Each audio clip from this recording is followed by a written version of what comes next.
I'm going to be talking with you about innovation in a structured world.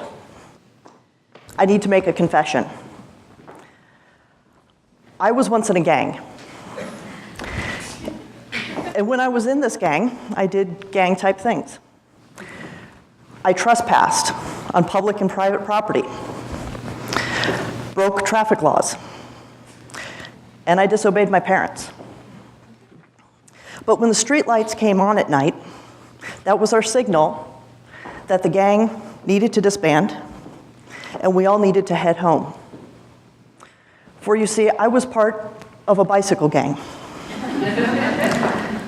To make it worse, I was its leader. So I started my career out as a leader of a 6-year-old girls' bicycle gang.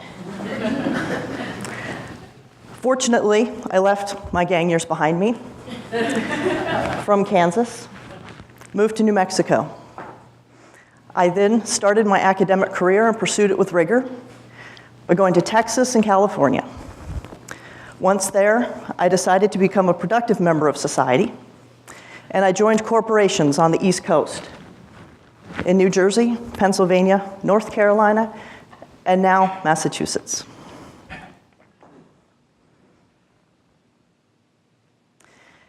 And in this journey through corporate America, I learned that in corporations, there are these things called managers. Managers like to keep people on budgets. They like to keep people on task. And they like to make sure you follow the status quo. They like it when their employees stay in the box. But there's a problem here, because I don't know of an invention I can schedule, an invention I can predict, or an invention where I can create it by following all of the rules. So my challenge to you is, how do we help these employees and get them out of the box? Well, the answer, I hope, is found in the concept of leading.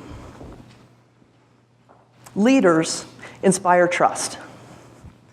They find opportunities, and they learn how to motivate their teams.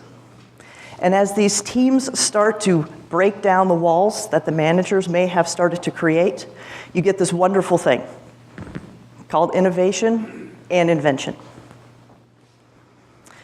So when I had the opportunity to join Aramco as part of their global research network and leading the downstream team in the Boston Research Center, I was given a really unique opportunity to build a team of researchers, chemists, chemical engineers, and material science from the ground up. Not only that, we were helping to instill a new culture in this company around global R&D. So we've got the team, we have the work culture, and we have the tools. And through applying leadership to these, I was able to help meet one of my passions in life, which is to instill a culture of trust, innovation, and excitement to be able to really create a dynamic and vibrant work environment for everybody on the team. So at Aramco, as I mentioned before, I lead the research center in Boston, Massachusetts. We are a team of chemists, chemical engineers, and materials scientists, and we're focused on development and optimization of advanced materials for downstream technologies. We work in application areas such as catalysis, in gas separation membranes, and also in corrosion-resistant materials. What are catalysts? Catalysts are materials that actually accelerate the rate of reaction without being consumed by the process. So very simple example that many of you may have encountered. You get a cut on your hand. You may apply hydrogen peroxide to it. You see the hydrogen peroxide boiling, and it's all very exciting, and it disinfects your wound. What's actually happening there is that hydrogen peroxide will naturally decompose into water and oxygen. It just takes a really, really long time. But if you apply it to a cut, there are enzymes or catalysts in your cut that actually accelerate that rate of reaction. That's why you can see the oxygen starting to evolve out of your wound, an example of catalyst. In the area of gas separation membranes, these are materials that are used to be able to purify gas streams. So you take a gas that has many, many different kinds of components, you pass it through one of these polymeric membranes, and you start to get more purification and enrichment of the materials that you want. And in the area of corrosion resistance, this is a problem that costs the world every year $2.5 trillion. It doesn't only impact the oil and gas industry, it impacts everything from your homes, buildings, and infrastructure.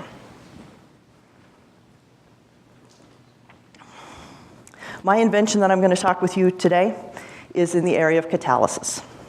So a little bit of background on oil and gas production. When you produce a barrel of oil, it's not a simple component. This is a mixture of many, many hundreds and thousands of molecules that exist. There are a lot of impurities as well. You have to begin to purify and refine that material to be able to make it useful. And as part of that production and refining process, you start to get different streams of materials. One of those streams is a butene stream. For various reasons, this material is not very industrially relevant. More often than not, it's actually burned for electricity. So as the inventor in me, you can easily ask the question, but what if? What if instead of burning this material, I can actually do something with it and make it useful? And so that's the origin of the invention.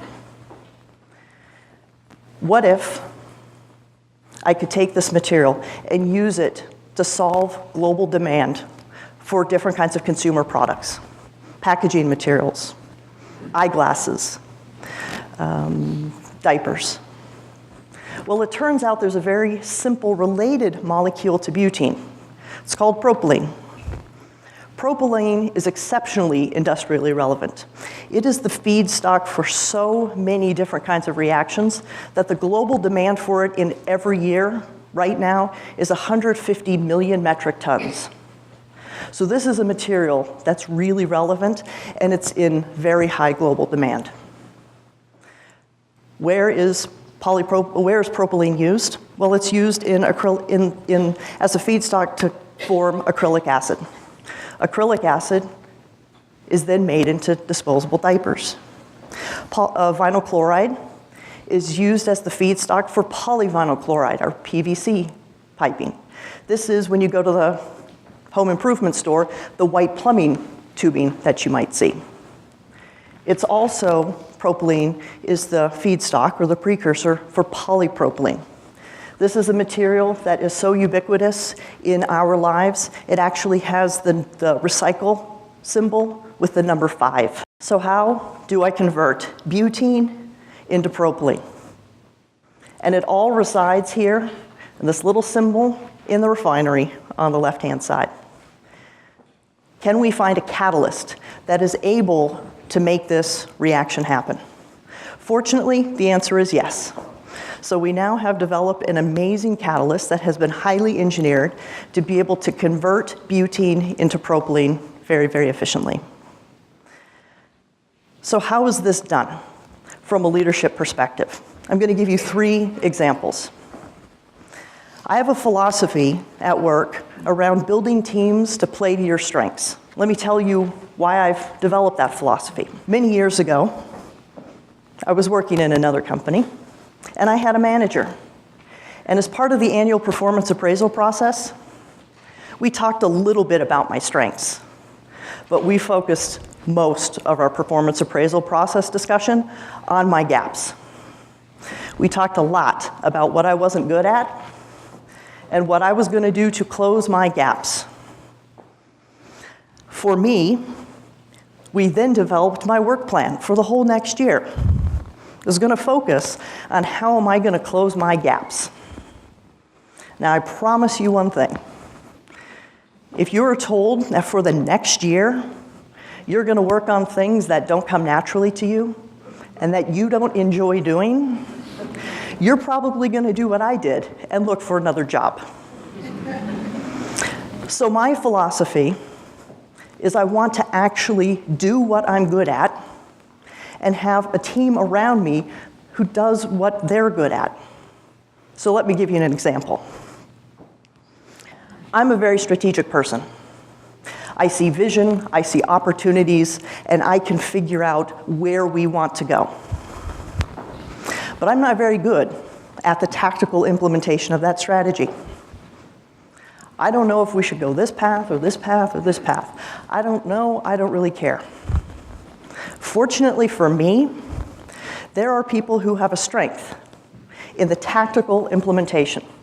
There are people who love implementing things, checking things off their list of things to do. So what I do as part of my team is I always make sure on my team there's somebody who's very tactical, somebody who's very good at implementing my strategy so that I can stay strategic, they can stay tactical, and together we're working on our strengths. This is called win-win. In our specific invention, it was the exact same thing. We want to play to our strengths. So I'm an engineer. I know how to build things. I know how to put things together. I know how to manufacture them. And I can make particles out of any pieces you would want. Brian is my co-inventor. He may not know how to put things together, and he may not know how to make them scalable. But I guarantee you, he knows what pieces we want to be able to put together for this reaction. And so in this example, we both played to our strengths. Individually, we could not have done this. But together, by combining our expertise and playing to our strengths, we will be able to accelerate this innovation, to be able to create this highly engineered particle using both of our expertise. The second example, what does innovation look like? We've heard a lot of interesting stories about what innovation looks like. I will tell you from the corporate perspective, innovation can look pretty chaotic. You have people who may be sitting there at work daydreaming. People who are maybe doodling, drawing. You have people who might like to spend their time talking with other people and brainstorming, just coming up with new ideas.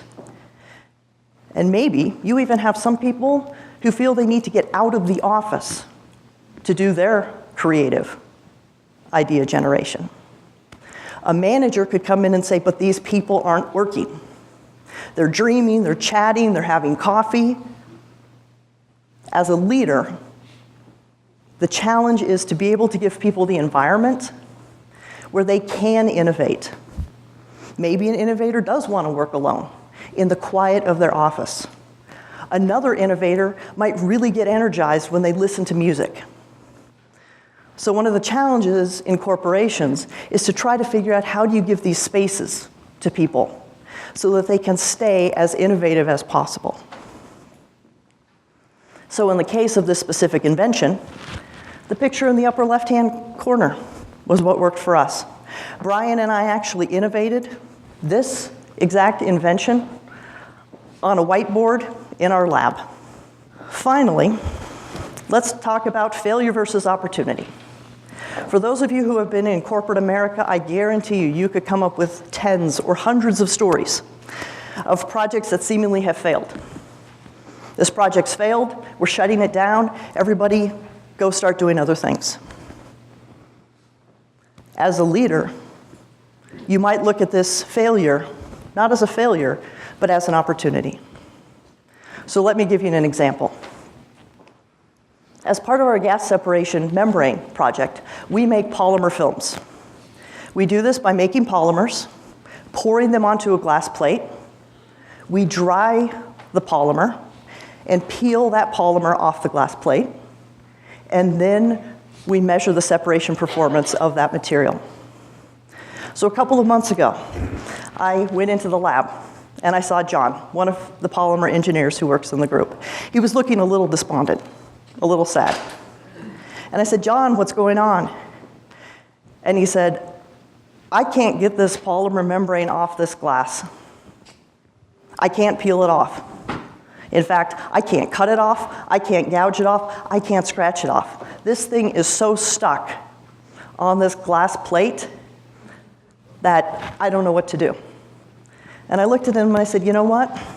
This material's never going to make it as a gas separation membrane.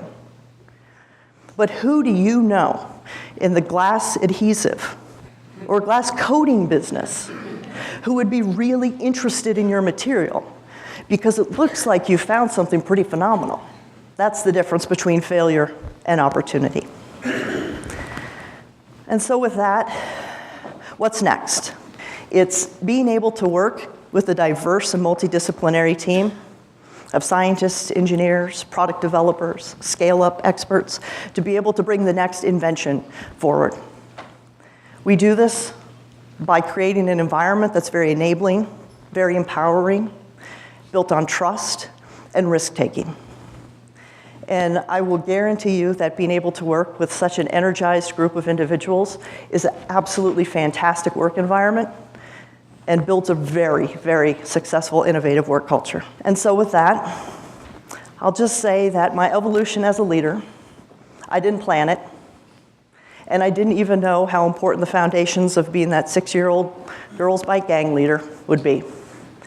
But through hundreds and thousands of life experiences, of people I've met along the way as part of my journey, of observations I've made in academia and also in corporate America, these have all shaped me to become the leader that I am today. And I really look forward to working and inspiring the next generation of inventors and innovators. Thank you.